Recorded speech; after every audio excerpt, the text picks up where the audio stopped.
Өмірге ой аңсап туғыбай асық өскен ау дүниеге адам қонақ шіркін-ай түнеп көш Ey takabbur dünya.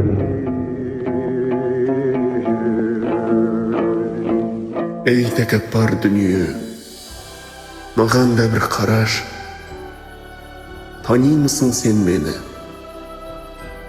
Мен қазақтың баласы.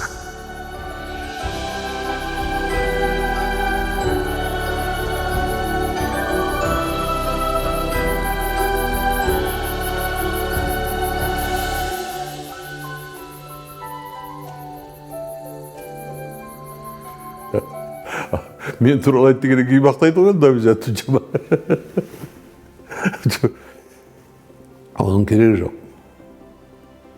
Слишком мақтау жүрген. Жай былай просто товарищеский. Бірге ішеміз деп, бірге шахмат ойнаймыз. Сондай жел.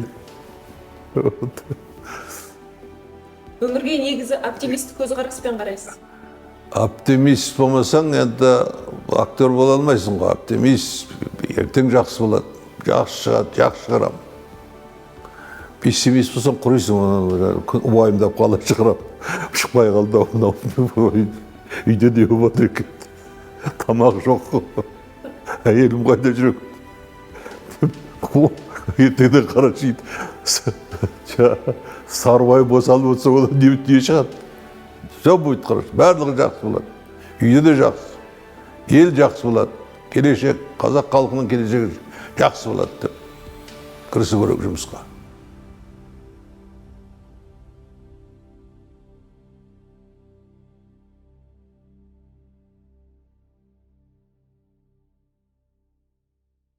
Бір партия осы арнайық дейді. Қалай ол сол партияға ұтасың? Соны тепе-тең болып қайтамыз. Ағада жиі келеді. Нұреке, біз біраз отырдық осы жерде. Біраз әңгіме айтылды. Алдымызда біздің мына енді өзің жақсылап тұрып бір айт жақсылап тұрып. Қай жағынан бастап білмей отырмын. Қай жағынан ба? Ортасынан бастай берін. Келіп жаңа аралап отырып, өзін 2-3 күн болған жерім бұл Асекеңнің қасында жаңа келіп сырласып, кітап беріп, кітап алысып жаңа талай таңды таң құрып, жас кезде қалай жүрсек, соған ілесіп. Кейін мына өмірдің ағысында көп нәрсені өрісімізді тарылтып алмайық, ай Нұрлан, өрісімізді тарылтып алмайық, өріс тарылса ұлттың болашағы тарылады, тілді сақтау керек, күлкіні сақтау керек, қайғыны сақтау керек деп отырады. Бұл актердің сөзі ғой шын мағынасындағы. Ұлттық қайғы, ұлттық күлкі, ұлттық қуаныш деген нәрсе, соның бәрі бойына жинаған ұлттың үлкен ұлы биігіне көтерілген актер болатын болды. Асаған енді осы жерде айтқым келеді, жаңағы театрдың, киноның, жалпы қазақтың емес, мен өткенде айтып едім, Асағанды ұлттың ұстазы деп айтамын мен, ұлттың ұстазы. Әдетте кімді айтады ғой? Ахмет Байтұрсынды айтады, ұлттың ұстазы деп. Ол кісінің жөні бөлек, бірақ Асағанды қарап отырсаң, ұстаз ғой. Кітабын оқығанда, күнделіктерін оқығанда, мен бар ғой Асағанға бас идім деп айтсам болады. Философиялық бір сөйлем, 2 сөйлем, қысқаңызға сонда барлық жатады ғой. Асаған сол Жайылма мектебінде оқығанда, менің әкем сол мектепте директор болып тұрған. Асаған өзі көп айтады. Бізді дейді, адам еткен дейді, соны бала кезімізден негізіміз салған сол қақаңдар деп айтады, қаһарман дейді. Асағанның менің әкем туралы үлкен естелігі бар деп ойлаймын. Сіздің әкеңіздің арқасында білімді жақсы алған екен ғой. Негізгі менің сол кездегі ұстаздар мықты болған ғой. Рас қой, дұрыс қой. Қайда бара жатырмыз? Не үшін? Ештеңесін түсінбедім. Ең үлкен атағы, мен ой отырмын, еңбегер алды ғой. Бірақ ең үлкен атағы халық сүйген кино актері, театр сардары, өнер сардары. Міне ең биіктегі феномен деген қазақша не дейді? Асекең нағыз феномен. Бұл жаңа қарындасыммен ақылдасып отырмыз. Қаратаудың бөктерінде туған екен. Қаратау деген мен 1300 жылғы тарих парсы тілінен аударған кітапты көрдім, ұлы дары ақиқат деген. Ол жаңа енді таралады халыққа. Құртақ тау деп айтады екен Қаратауды. Ұртақ тау, Алатау. Сонда 5000 жылдық біздің тарихымыз бұрынғы түркі дүниесінің сол екі таудың баурайынан шыққан екен. Мына жағы Тараз, ар жағы Сайрам, Қазғұрт, Түркістан дегендей. Міне сол жерден 5000 жылдық тарихы бар түркілердің әлемдік деңгейдегі феномен баласы шығып отыр. Асанәлі Әшімов деген. Немене? Яраса қалып бедіңдер? Азабымды сен көтер. Қызығымды өзім көремдегілерін келеме? Ол бола қоймас. Бір бекежан болмаса көрер едім қандай өлең айтқандарыңды. Өлең емес, жоқтау айтып шөл көзіп кетер едіңдер.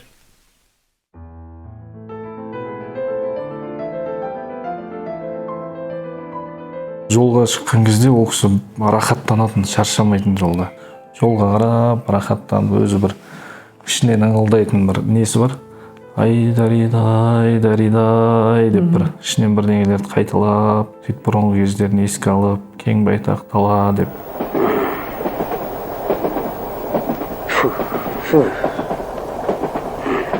Өзінің ауылына баратқан кезде андай биік төбеден түседі. Сол кезде андай терезелерді ашып, сол жерде иіскеп, бір рахаттанып, сондай сәттер болатын. Анаммен өте жақын болатын. Кейінгі осы 5-6 жылдан бері аға көп жақсы көретін біздің үйге келіп, ужинға или түскі асқа келіп, тәтем екеу, папам, мамам бәрі отырып, әңгімелесіп, тамақ ішіп, сонда анам екеу кішкентай кездегі естеліктер көп айтатын. Тіпті садиктегі естеліктер айтады. 1-ші класстағылардың. Сонда біз бәріміз балалар сөзді бөлгіміз келмейді, бізге қызық сол қалай.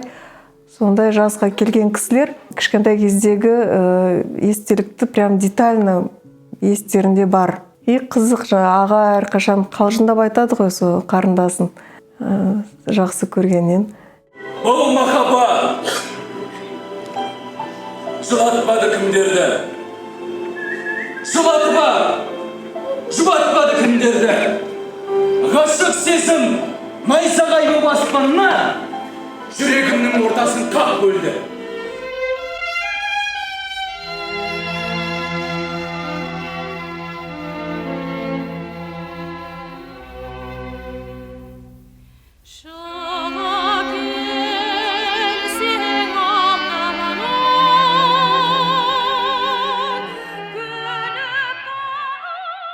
Ол Майраның әні.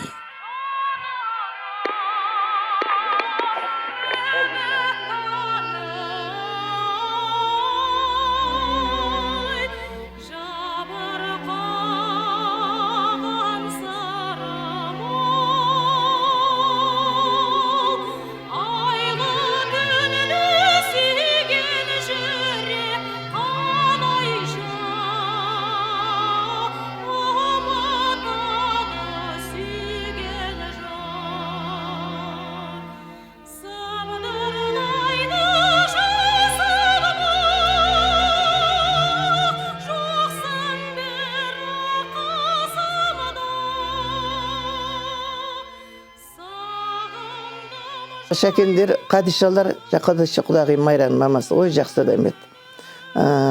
Қадиша мен Шара екеуі апалысыңды ғой. Иә. Сол кісілер үйге қонаққа келеді. Құда деп апамды, құдағи деп жаңа апама. Апам мен Майра ой жарқырат бір дайындай түсті oldu. Жаңағы дәуді тоқаш пісіреді. Енді дәу тоқашты енді шындығында кейін сол Шарадың үйінен көрдік. Шара айтатын тұғым, мен анам өстіп пісіруші еді деп. Майра жаңағы сол ағаш әжесінің қолында жасында сөйтіп өскен екен. Сол Қадиша құдағиның өзі сөйтіп пісіреді. Содан кейін жаңағы сол ауылдан жаңағы үлкен ағамыз Зәбет үйінің үстінде сырттай оқиды. Ол кісі ауылдан қазы-қартан әкеп тастайды.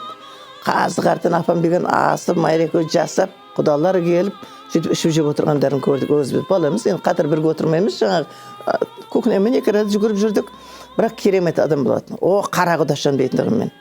Қара құдашам деп марқұм. Шәкен, иә. Вот это романтика. Вот это в наше время настоящий человек и настоящий казах. Солармен сөйлесіп отырып, көп нәрсе еске түседі. Жазуға көмектеседі. Естелік, күнделік өз өміріме ризамын. Әртүрлі жағдайлар болды ғой, қиыншылық та болды, трагедия да болды. Соның бәрін философский бастан өткізу керек. Енді мына Бағдатқа тура Майраның өзі, ода мені қимылдатпайды. Барлық жұмысты маған қызмет етеді. Мынау жаңағы даладағы сол Бағдат ұйымдастырып жүргені ғой, осының бәрін сол ұйымдастырады. Үйдің шаруашы мынау ел-кезек. Мынау сол Бағдатқа арналған қару ғой. Арқасынан бір тартып жүресің болды. Не кінасы бар дейді ғой біреулер. Өзі өледі деймін.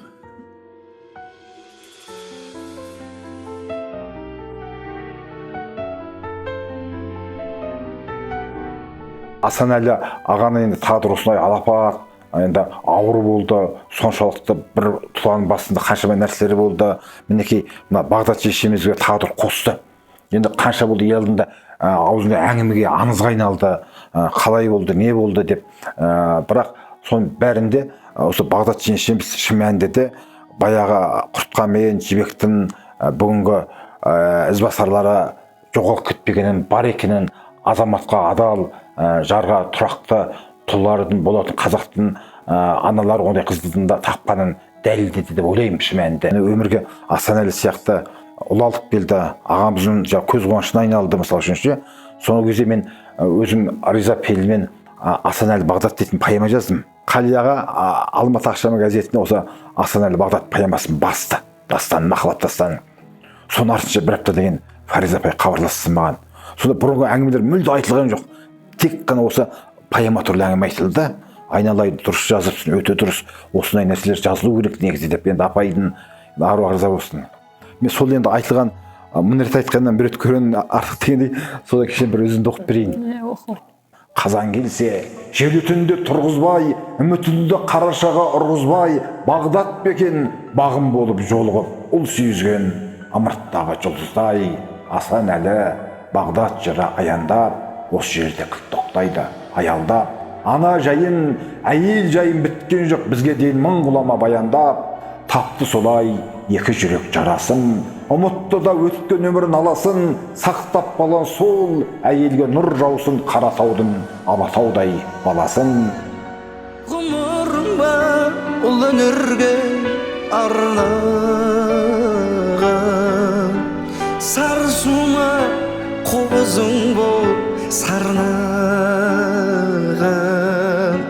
туған жердің киесі ме кім білсін, сені танып, сені сүйді барған. Алғаш кездескенде сізде сезімнен гөрі бір жанашырлық сезім басым болды ғой. Ана жан бөлекті оққаннан кейін осындай қазақтың бір азаматы деп қазақ бұрынғы сұхбаттарда айтып жүрдіңіз ғой. Ал сезім қашан келді деп ойлайсыз? Қазіргі көзбен қараған кезде аға деген. Бізден бас қосқаннан кейін, иә рас, алғаш жаңа кітапты оқыған кезде кітаппен бірге жылап, кітаппен бірге күлдім ғой жан бөлекте. Сонда бір мен таңға дейін бітірдім кітапты. Сонда таңертең жаңағы әттең өз тұғырына шыққан алаштың азаматы, бір басына бақ, атақ, даңқ бәрін берген әттең бір баласы қасында болғанда ғой деп жаңағы екі баланың бір күнде кеткен соны жазған тұсы менің жүрегімді қатты тіліп кетті сол кезде. сонда әттең мен қасында болсам мен мына адамды бақытты етер едім деп қыз қиял дейді ғой, сондай болды да.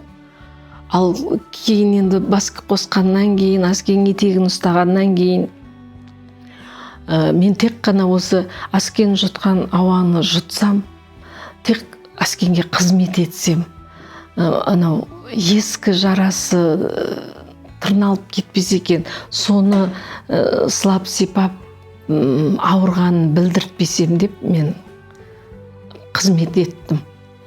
Ал енді өте келе 3-4 жылдан кейін Асекеңнің жүрегінің нәзіктігі, Асекең бала сияқты еді ғой, түрі қандай сұсты болса, ішкі жан дүниесі сондай бір нәзік болады. Сонда айтады ғой, мынау махаббат деген Мұхтар ағамыздың айтқанындай екі адамның санасының ең сана биігінде сезімнің тоғысуы деп, бізде сол сезім болды.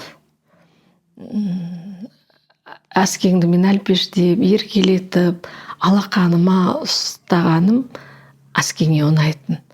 Ал Аскен үндемей отырып, сол менің істеген іс-әрекетіме риза болып отырып еркелететін.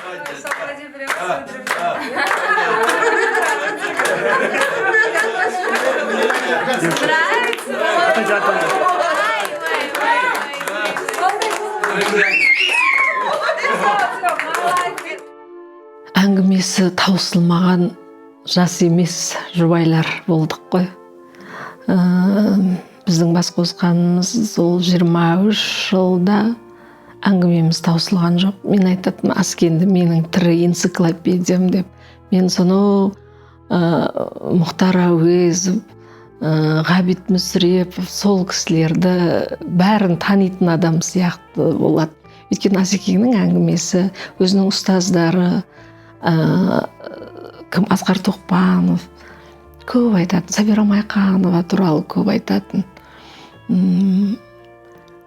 театрдағы әріптестерін, Әнуар Молдабеков, осы бәрін мен, Фарида Шарипова, жас кездерінде күнде көрген соларды мен бұрыннан танитындаймын.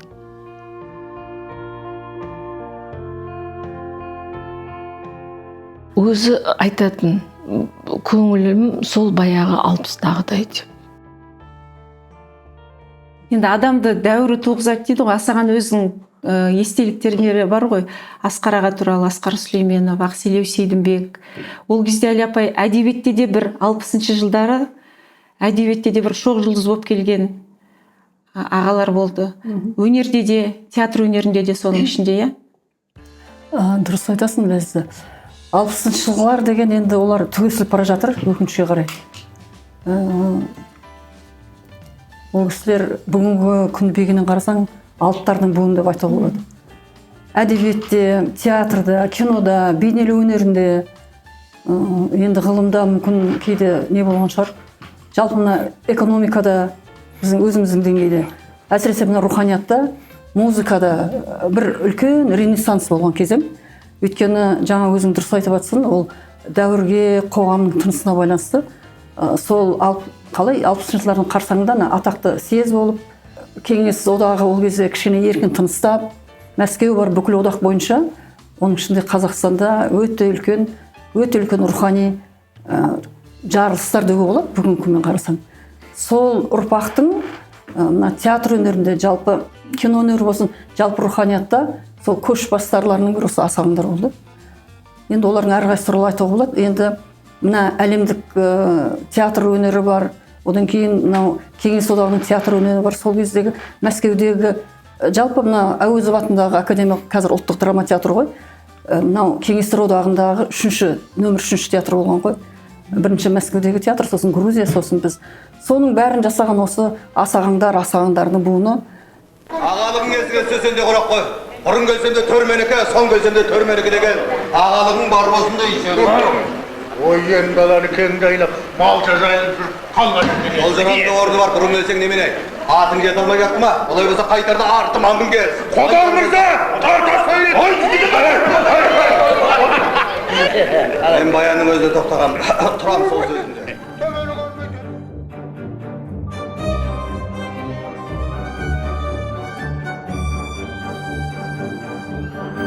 Аға, сіз театрға келгенде Мұхтар Әуезовті көрдім деп айтқансыз. Соны айтып бересіз? Алғашта Мұхаңды мен осы театрда көрдім. Ауылдан келген кезіміз ғой енді. Оларды бұрын суретінен, кітаптан. Сол Мұхаңды мен енді 1956 жылы студент кезімде сол театрдың антракты берген кезде Мұхан сол бірінші реттен бері қарай ақ кителі бар, сол келе жатқанда осы енді бір сондай сезім болды, өзімді жоғалтып алдым. Апырай, Мұханды да көретін кез болды. Мен оны былайша шынымды айтқанда мен тірі адам деп жүрген жоқ едім. Алғашқы ауылдан келген сол жаңағы қасымнан былай өтті, сол артында мен де былай еріксіз еріп артында жүріп отырдым. Сол таңғалушылық деген адамды көп нәрсе жетелейді өзі. Көп нәрсені танытады, таңғалдырасың, біліміңе білім қосады.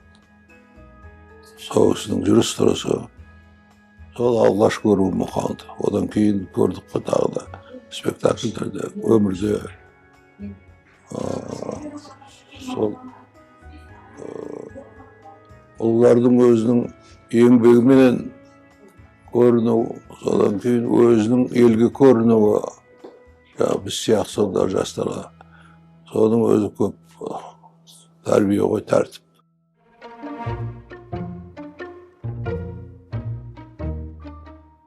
Асекең өзінің қызмет істеп жатырған Мұхтар Әуезов атындағы театрда ғана емес, бүткіл Қазақстанның театр қауымдастығының, сол Қазақстан театрларының өркендеуіне, олардың репертуарының қалыптасуына, олардың кадрменен қамтамасыз етілуіне үлкен үлес қосты. Соның бір айғағы Нұрмұхан Жантөрин атындағы Маңғыстау облыстық музыкалық драма театрының ашылуына үлкен себепкер болды. Облыс әкіміне сол уақытта айтып, жас мамандармен қамтамасыз етуге, жас мамандарды пәтермен қамтамасыз етуге, облыс әкіміне айтып, солардың барлығына қамқорлық жасады. Өзі осы театрдың алғашқы лентасында өзі қиды.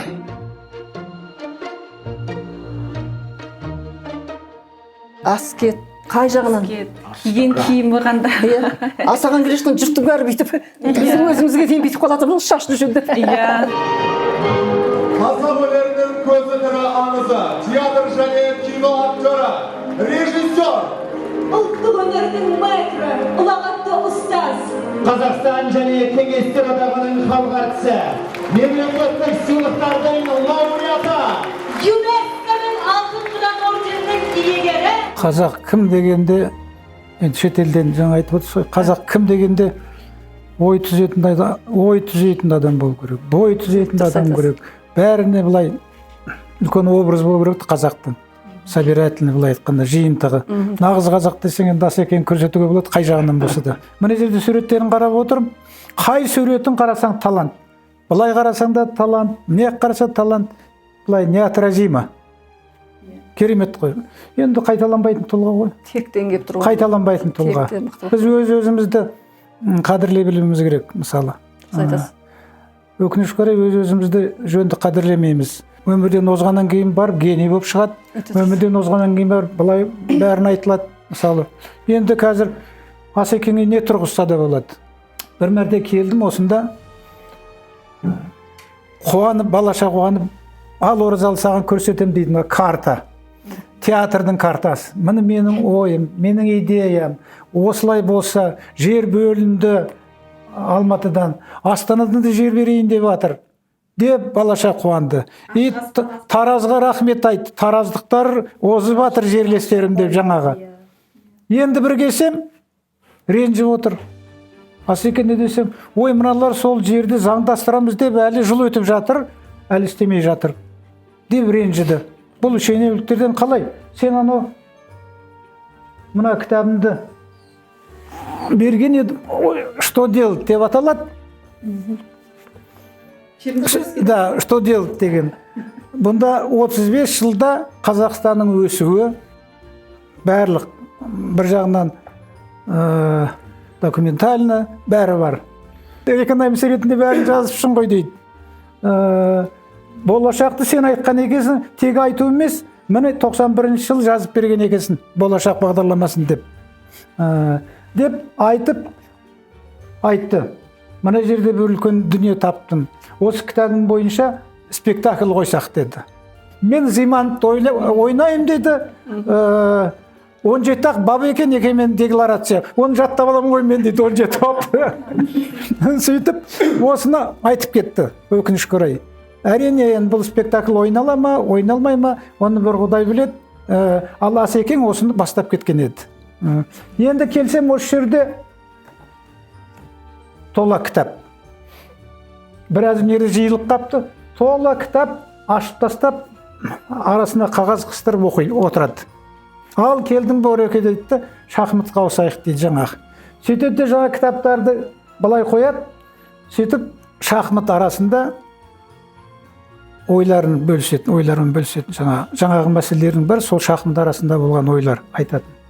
Ер жігітке дейді, енді мынау фильмді, деректі фильм жастар көрсе білу керек.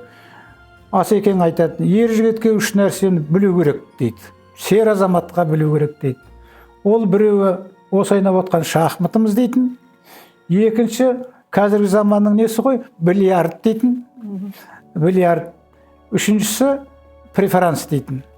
Қараңыз, 3 ойында бұл шынында ойдың ойыны. Ақылман, интеллектуальный игра, былай айтқанда. 3-өңінде мен жақсы меңгерем дейді жаңағы. Шахматта идея келеді дейді ойнаған уақытта. Енді сіздер біле бермейсіздер, шахматта французский партия деген бар. Ол жабық ойын. Мен ашық ойын жақсы көрем. Жаңағы Ферзь Гамбит дегенде ашып тастап ойнайды. Ол жабық ойнайды да, прям осы мына үлкен кісі ғой. Былай жатып алады жаңағы. Мен айтам, кішісіздер жатып алып атсады деп жүрсіз. Сіз жатып аласыз. Рас екен ғой дейсіз ғой. Жатып алып, шахмат ойнағанда ештеңкемен алдай алмайсың ол кісіні. Бағдаты келіп шай құйса да, басқа да қарамайды. Тек бүйтіп отырады. Сен шахмат біткеннен кейін ал Бағдат 50 грамм вискіні құйшы дейді. Кеш болып қалды. Бағда кетіп қалады. Кешке айланып келеді. Келгеннен кейін енді мен айтам, енді қайтайық та, жеңгеміз келіп отыр деп сөйтсем, онда сол сұлу жеңгең үшін, менің махаббатым үшін міне. Сен қалай ұтылатыныңды айтшы енді. Бір күні жұмыста отырсам, Асекең звондайды, еркін, сен шахмат ойнайды екенсің ғой дейді. Ой, аға, мен жай ойнамай, мен қатты ойнаймын дейді жаңа қалжыңдап. Кел ойнап көрейік дейді. Соны келдік. Мен өзім депутаттардың ішінде жақсы ойнаймын, республикада жақсы ойнаймын, жақсы ойнайтын депутаттың бірімін. Соны Асекең айтам, Асеке, енді сізді ұтып қойған ұят шығар енді, мен жайлап ойнайын деймін. Жарайды, енді өзің білесің қалай ойнасаң да деп. Соны ойнадық. Бірінші партияны ұтылып қалдым мен. Соны өзім ойлап қоям мен, кездейсоқ ұтылған шығармын деп. Сонымен тағы бір партия ойнадық. Болмайды, 3-0 болдық. Есеп 9-1 болып масқара болып отырдым ғой. 9-1. Осы 90 жылдардың басында ғой деймін, 2000 жылдардың. Мына бір топ кәсіпкер бірігіп, елге, үкіметке үндеу жасады. Енді қазақ деген ұлт болмайды, қазақстандық болады деп. Сондай болсын деп. Соны қолдаңыздар деп. Соған қарсы Мұхтар Шаханов ағамыз бар, Орекеңдер бар, бәрі қарсы болды. Сол кезде қазіргіде интернет жоқ, бүкіл халыққа жариялайтын жаңағы баспасөздің бәрі биліктің қолында, зиялы қауым өкілдерін хабарлайық.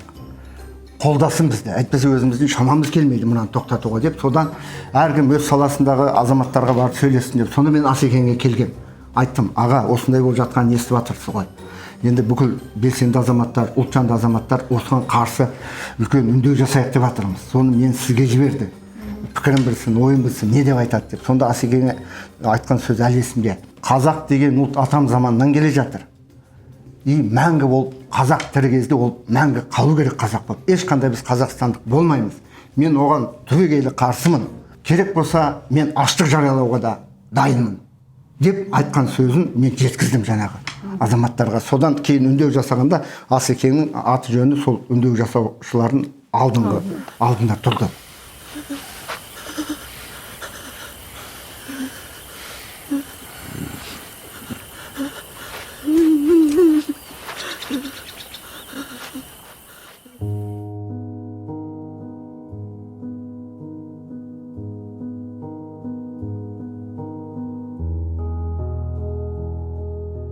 Әкемнің ең көп айтатыны ешқашан өтірік айтпа дейтін.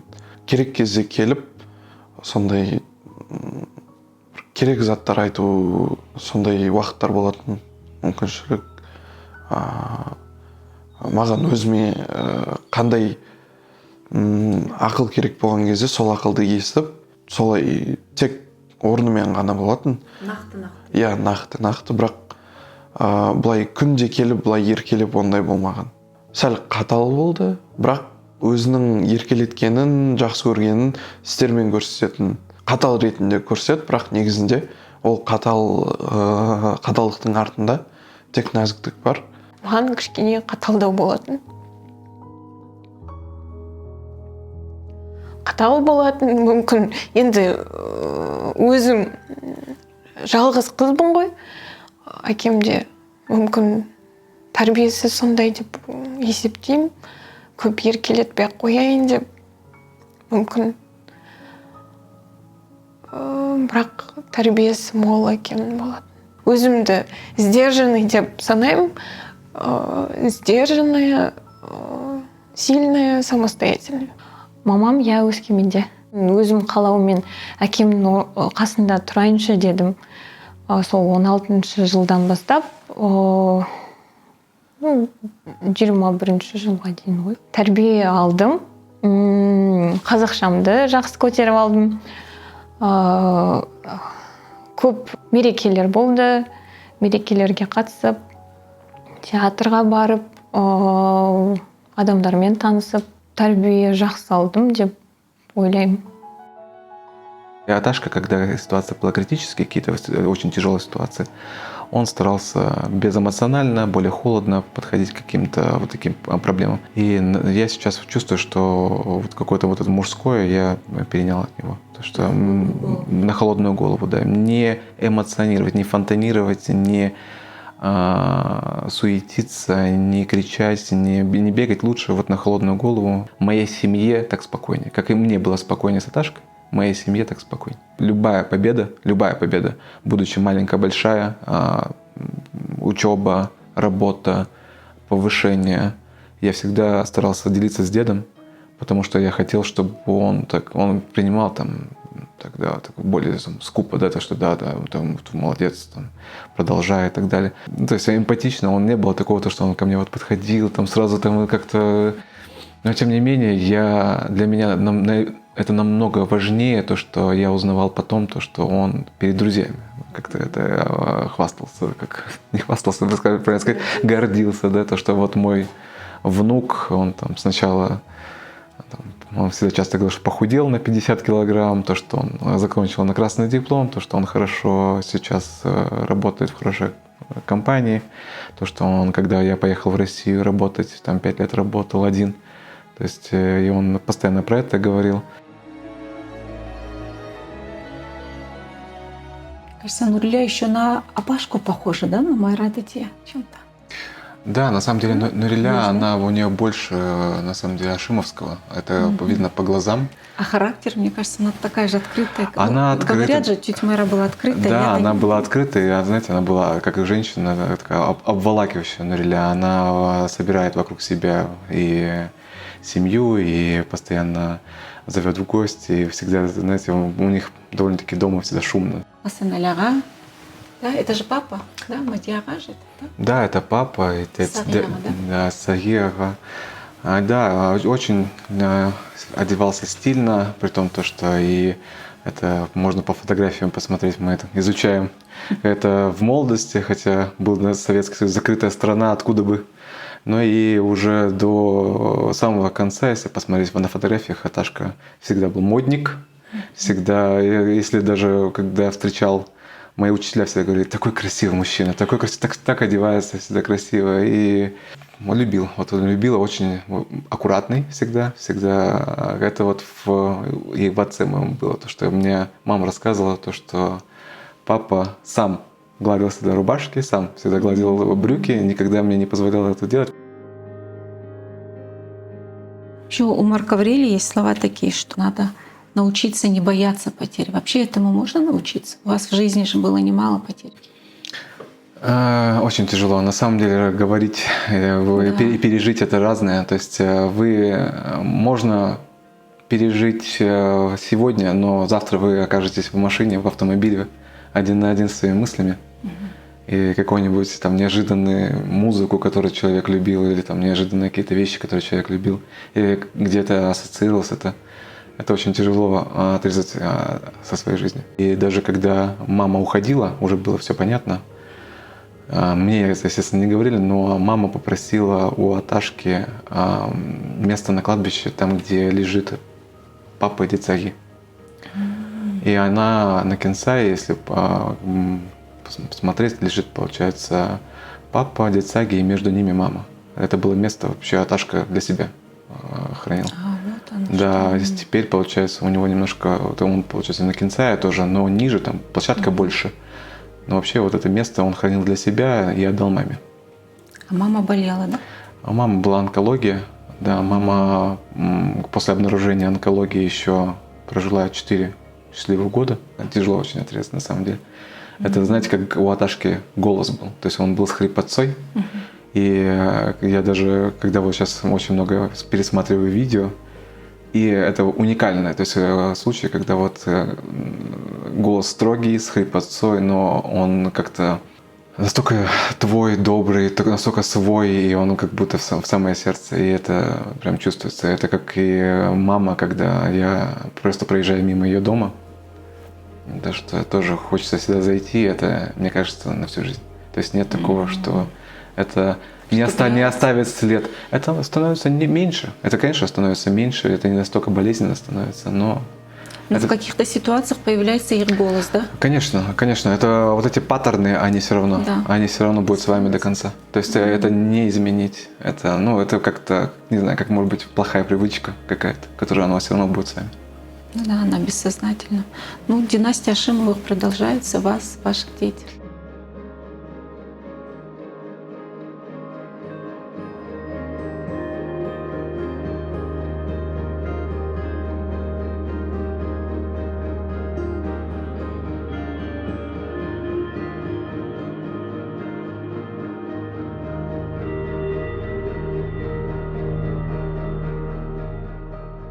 Балам кеп отыра ғой әкесінің орнына. Өзіңіз отырмыз? Отырмын. Құран оқи берсін бе? Ағам Құран оқып жүреді. Құран оқып жіберсін бе?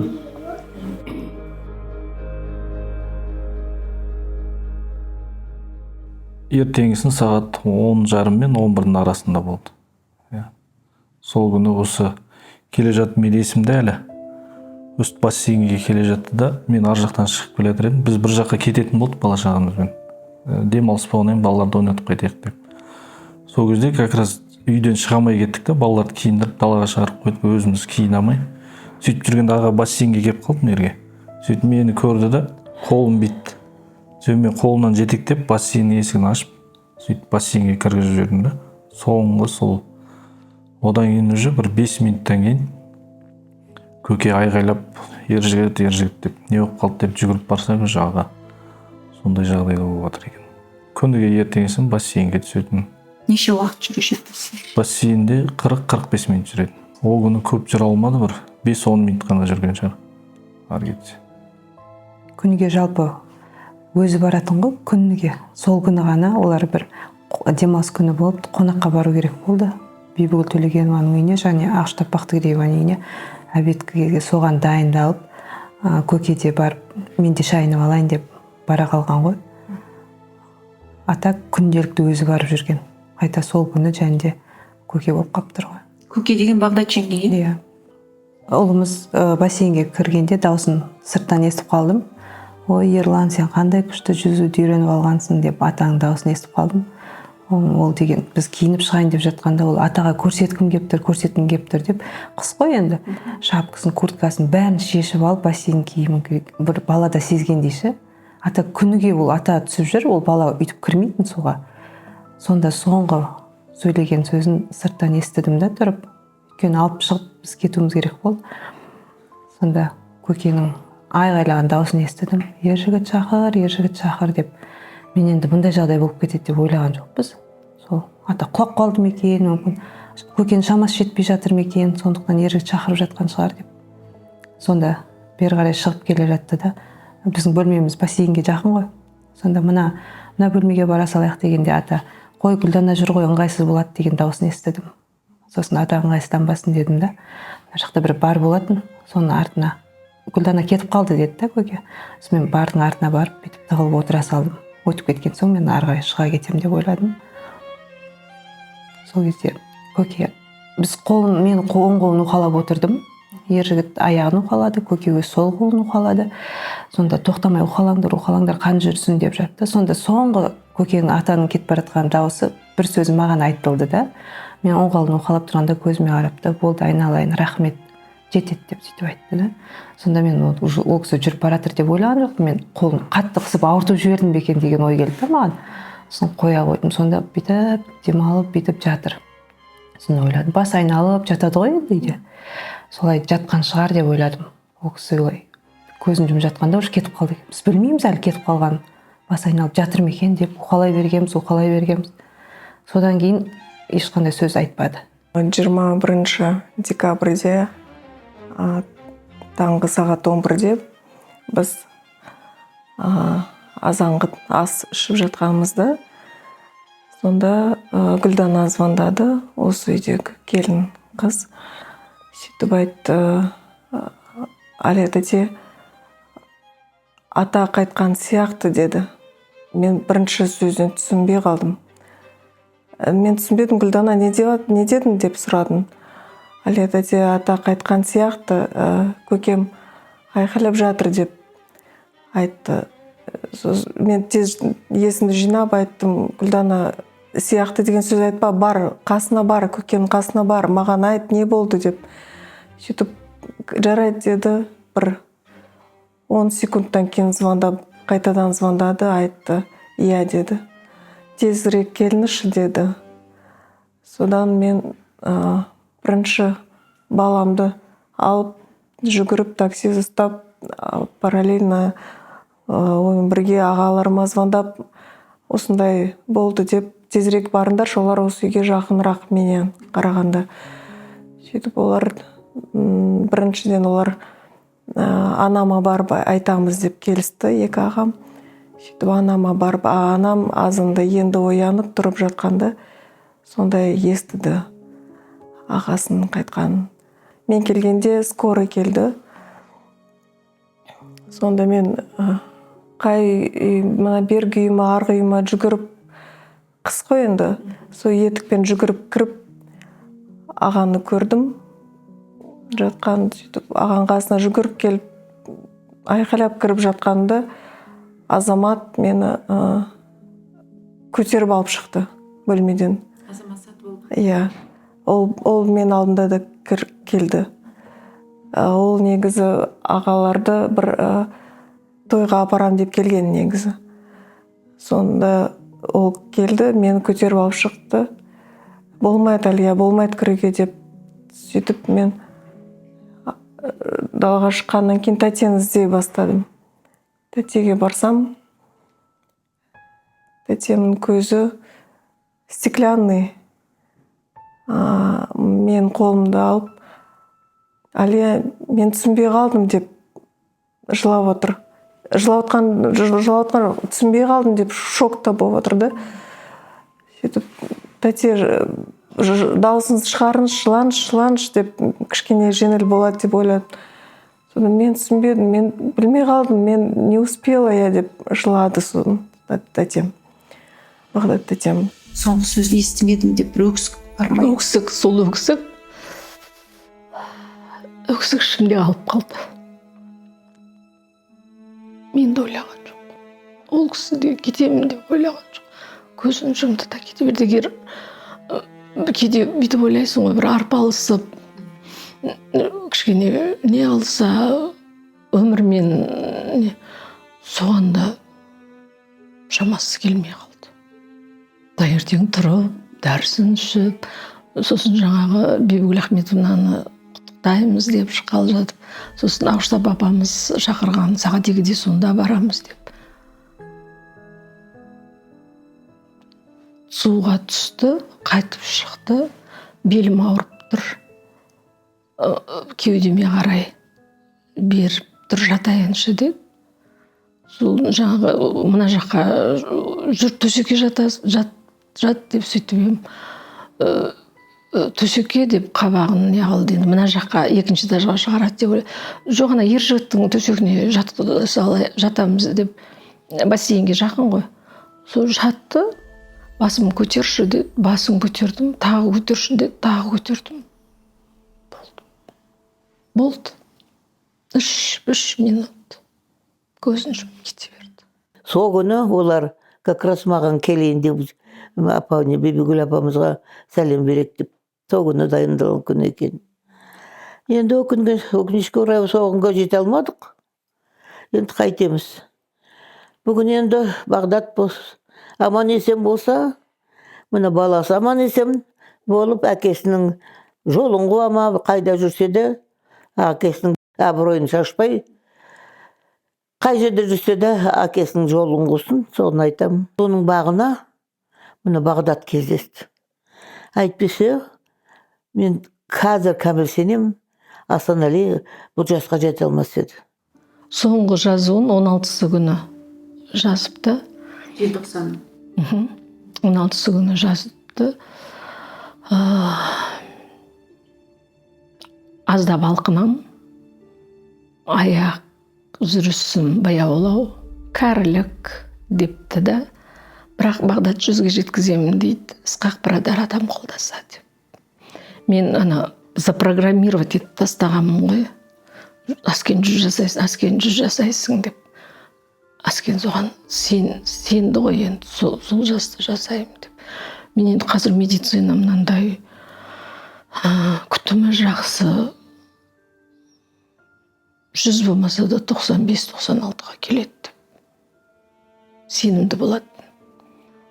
Сол Алламен айталасып кеттім ба деп өкінем. Кейінгі кезде бұл кісі естеліктер жазды ғой. 7-8 кітап не болыпты, блокнот. Бұрын оқуға болмайды десе, біз оқымайтынбыз. Соны енді қазір оқып жатырмын. Көп нәрсе жазған екен. Кейінірек шығарам ғой. Кейінірек. Соны оқып жатып, 22-ші жылы 7-ші айдың 12-сі күні жазыпты. Жүріс аяңдаған сияқты. Түнде түсіме 88 деген құлағыма дауыс келді. Оған 4 жыл қалды деп жазыпты. Бірақ жүрегіммен әлі қабылдай алмаймын. Көшеде келе жатып, машинамен аптеканы көріп қалдым. Сосын парковка іздеп, ана аптекаға машинаны қояйын деп жатырмын. Прям таппай орын. Бір енді тапқан кезімде есіме түсті, мен бұл аптекаға неменеге кірем? Бұрын енді Аскенге дәрі алу үшін кіретін ғой. Сосын ана жерден шығып, үйге жеткенше жыладым. Кейде за рулем кетіп бара жатамын. Қайда кетіп бара жатқанын білмеймін.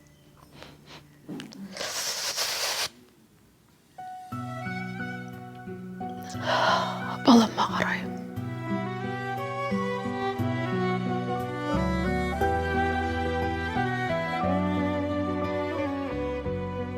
Бұрынғы анамды сағындым. Ұрпақсыз жерге тамыры жаямадам, қажытпай қарт әкеңді аямағам. Сен менің үзілмеген ей үмітімсің, сен менің арманымсың аялаған жан балам, жан балам.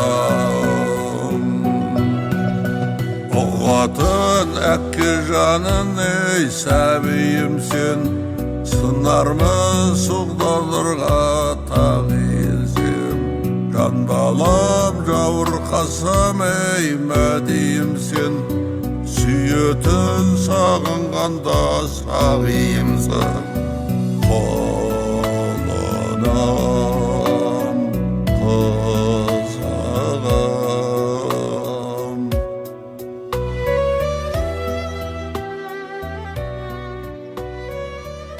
Әлі аяғына дейін не болып жатқанын түсіндім деп айта алмаймын. Кейбір кезде жетпейді. Кейбір кезде дауысын естисің. Үлкен адам ақылы бәрібір де керек. Жолдастарыңыздан қазір қолдау көріп жүрсіз бе? Кейбіреу жазбады, кейбіреу келмеді. Ары қарай да жазбады. Кездескенде де ештеңке айтпады. Солай өзім енді вывод дейді ғой, соны өзім істедім. Өзім шекара қойып, нүктесін қойып кеттім. Бұл түсінесің, бұрынғы жүріс болмайды. Енді еркелеп, ондай болмайды. Өзім дәлелдеуім керек.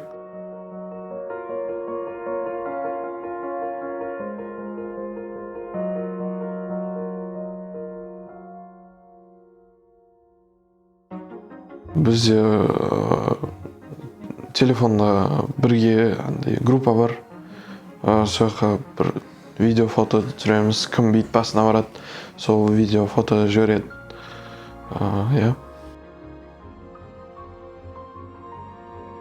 Мы, естественно, стали ближе. Часто вспоминаем, часто рассуждаем какие-то, то, что нам нужно еще больше держаться вместе, еще больше как-то сплотиться. И также вокруг Багдада те.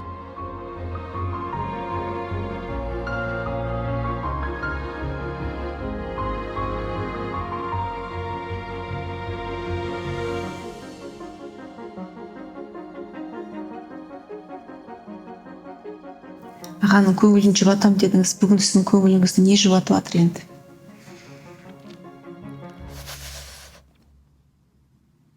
Ұрпақ, балалар. Осылар айналамда өстіп жүгіріп, ойнап, бір моменттерде атасы туралы айтқанда енді өмір жалғасы ғой. Енді Аскеңнің тірісінде Аскеңе қызмет етсем, енді рухына қызмет етем ғой. Жақында ғана Асан Алашым театр деп өзгертті атын.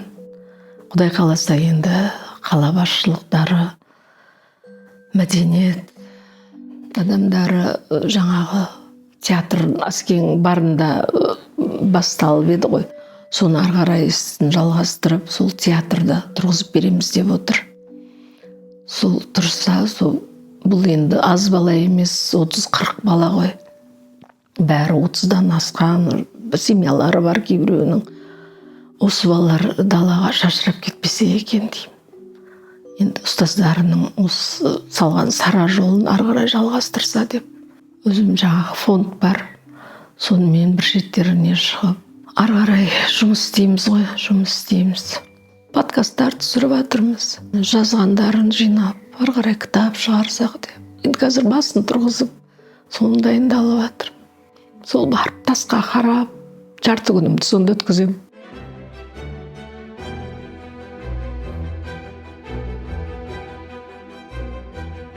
ағай өзіне өзі жұмыс жасап тұр ғой сонда. Жоқ, мен ол жоқ. Bir жағы күлкілі, бір жағы енді ұстазымыз ғой. Иә. Жоқ, Нұрлан, баяу. Енді біздің ағайымыз қанша жасқа келсе де, ағайызды ешқашан біз ойламаппыз үлкен кісі деп. Өйткені бізбен бірдей билеп кетіп, бір тез қозғалып кетеді ғой. Тіпті Нұрланның өзінің темпі ағайдың темпіне жетпей тұр да. Ағай деген шапшаң қозғал деп өзі. Темпераменті сондай болды ғой. Асанәлі Әшімов театрының репертуары классикадан бастап бүгінгі заманауи драматургияға дейінгі кеңістіктегі шығармаларды қамту керек.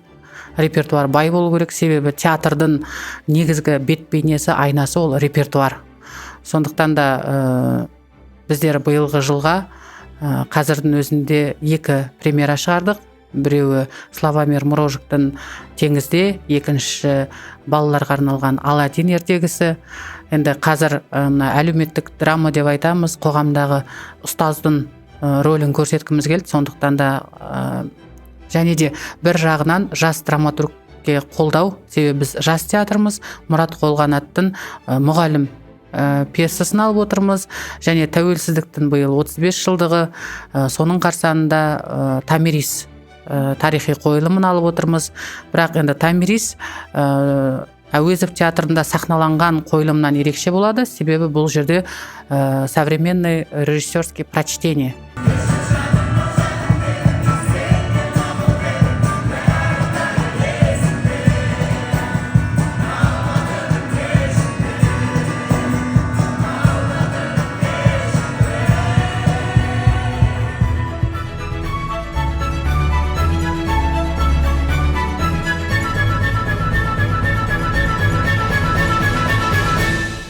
Взгляд его был такой же острый, пронзительный. Он человека видел насквозь. И партнер, который с ним был в кадре, он попадал вот под обаяние этого взгляда, этой игры умного, талантливого актера. В душе он борец за справедливость. Да, он обладал колоссальной волей, колоссальным трудолюбием, но очень теплый человек, очень мягкий. И я никогда не забуду, мы обедали в ресторане на берегу моря в Турции, весь фестиваль туда повезли, что-то показали, музей. И потом мы, помогая друг другу, по лестнице снизу поднимались вверх к автобусу. Я сценарист сказал: да, турки великая нация, но могли бы здесь и эскалатор сделать или лифт. Что вот мы с тобой ползем, 2 старика? Я сказал: Асанали, да ладно тебе, смотри, рядом с тобой какая красавица, молодая жена. Тумасам да туған інісіндей болып жүргендегі көзімнің көргені, ол кісінің жұмыс орнына осындай балам оқитын еді, қаражатымыз жетпей жатыр дегендей арызбен 7-8 адам келіп, менің көзімше 7 семьяға айына 50 мыңнан ақша беріп тұрғанын көзім көрді. Ең жақсы көретіні ыстық нан мен май еді. Барлық тамақтың төресі деп айтатын. Мен ол кісінің жанында жүргеніме 15 жыл болды, Алланың қалауымен. Ол кісінің тек қана жақсылықтарын көрдік. Мен бұяқтағы іні достарым бұлар ермек үшін жүргендер деп сөйтіп айтатын. Ермек қылам болады деп. Менің нағыз достарым сол жақта деп айтып отыр.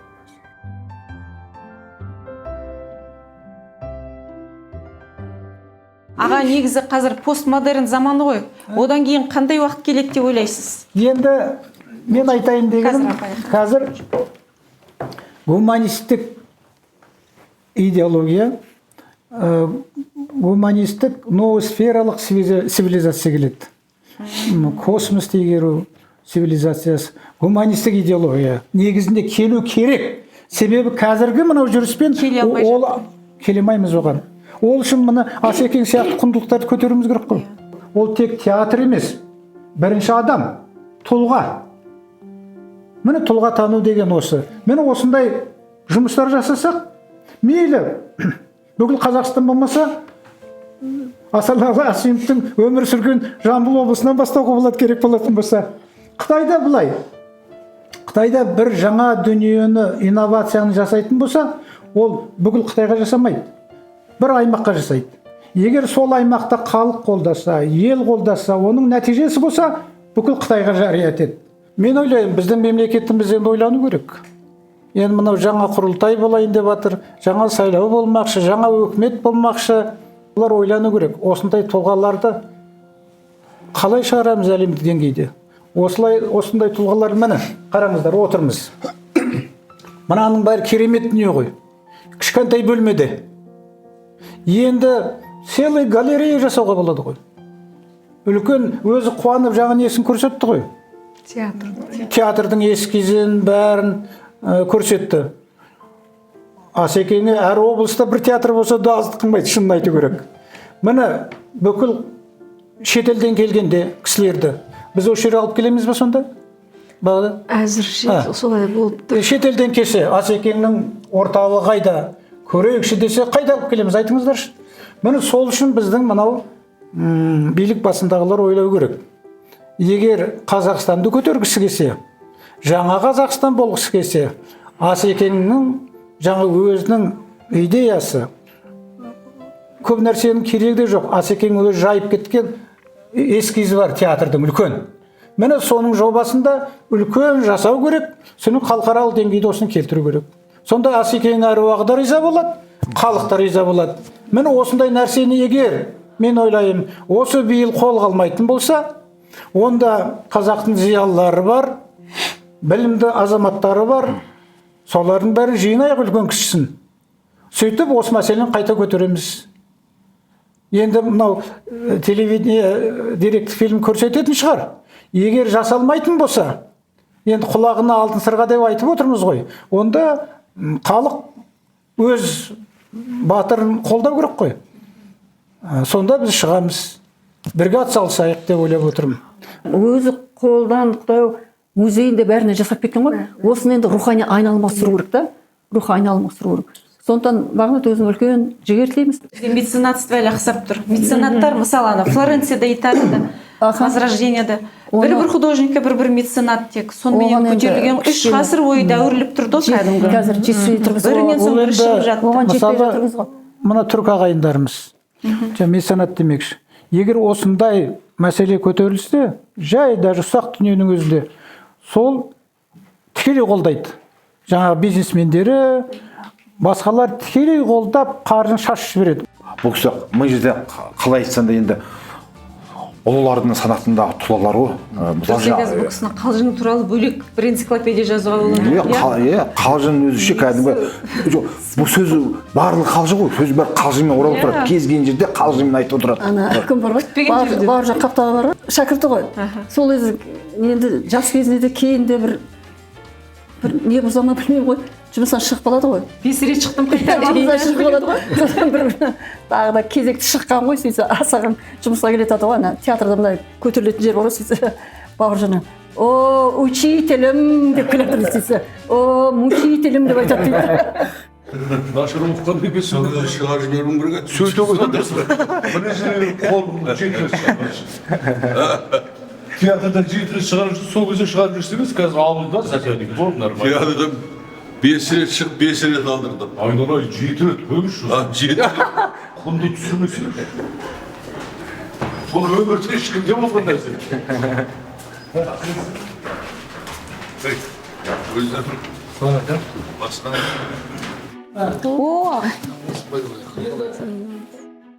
Жақсы таныстығымыз 69-70-тен басталды.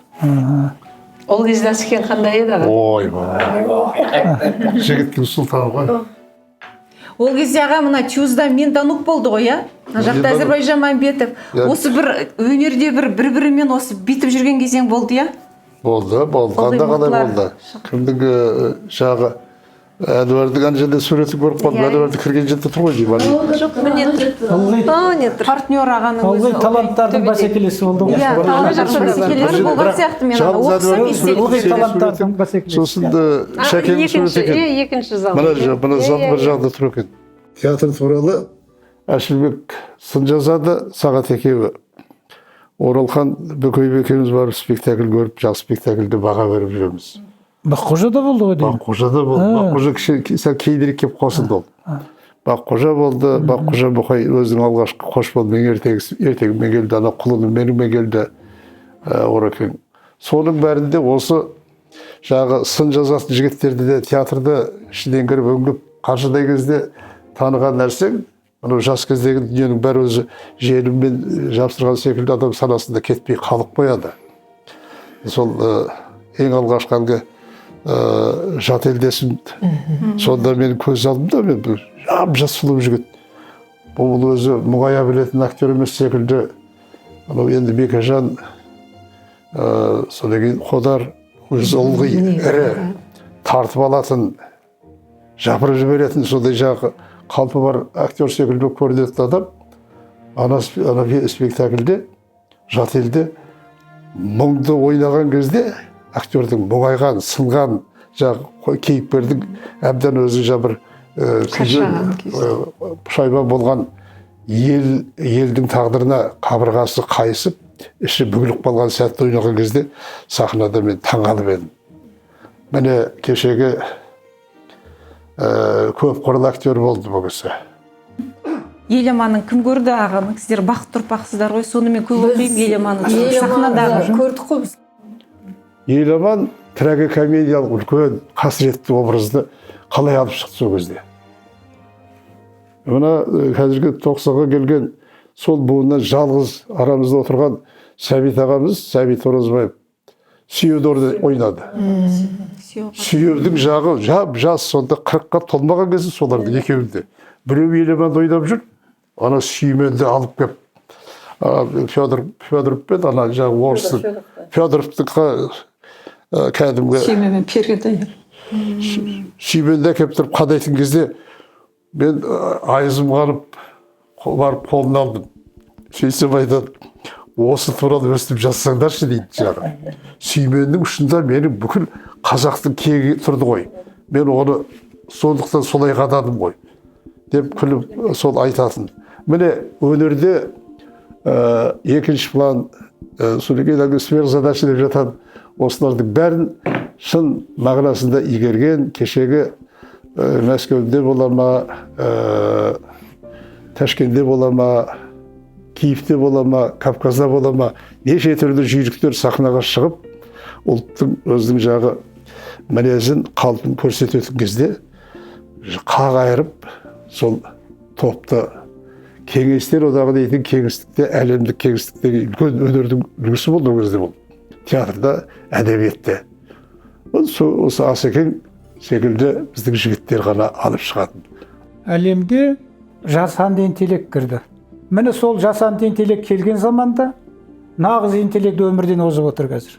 Әлем тек баю, материалистік жолмен кетті. Ал біздің руханиятымыз, Асанәлі Әшім былай айтқанда, руханиятымыз қалып барады. Енді не істеу керек деген сұрақ туады. Міне жауапты Асанәлі Әшім беріп отыр. Қандай жауап? Мен ойлаймын, егер біздің тіліміздің басында Ахмет Байтұрсынов тұрса, біздің әдебиетіміз жалпы қазақ қоғамын зірлендірген оның басында тұрған Абай тұрса, біздің мәдениетіміз басында кім тұрды деген уақытта әлемдік тұлға деп айтсақ, бұл Асанәлі Әшім. Сол себептен Ахмет Байтұрсынов тұлғалар көп қой енді, бөліп жармайық, бірақ мен бұлай знакы айтып отырмын. Ахмет Байтұрсынов, Абай, Асанәлі Әшімовті қазір балабақшадан бастап, мектептен бастап оқыту керек. Сонда біз жасанды интеллекттің астында қалмаймыз. Жаңағы сіздер айтпақшы, осы мәселені қатты көтеріп, мына Асағанның театры міндетті түрде бір жақсы жерде, ол бір үлкен рухани орта болады да. Сондықтан осы мәселені қатты қолға алу керек шығар деп ойлаймын. Енді бағанан бері сіздердің айтып жатқан әңгімелеріңізді тыңдап, көптен бері әңгімеге сусындай алмай жүріп едім. Бүгін анау ішкі жан дүниемді тебірентіп, аскенімді естеріңізге алып отырғандарыңызға Рахмет. бір ішкі жан дүнием сондай шерде тарқайды ғой. шерім шығып отыр да, Аскен бір аунап түсіп жатқан шығар. Сізге бүгін үлкен алғысымды білдіргім келеді. Бетімді қайтармай осы сұхбатқа рұқсат бердіңіз. Дина Жұмабаймен келісіп, қалай болады шалмен теңізді Хемингуэй. Соны ойнауға Аскенді 90 жасынан дайындалдық қой 90 жасына. Еркін Жуасбеков айтатын, мен гастрольге дейді, гастрольдерге шығады ғой облыстарға, сонда дейді 5 спектакль алып шығамын дейді. Асекеңнің кіріп шыққаны 6-шы спектакль дейді. Асекең жаңағы залға кіргенде бүкіл халықтың тұрып қол шапалақтап қарсы алғаны, сонда халықтың махаббатын сон басын иіп, соған риза бол. Ай, Аскен барда мен тауға баратындай күшім бар болады.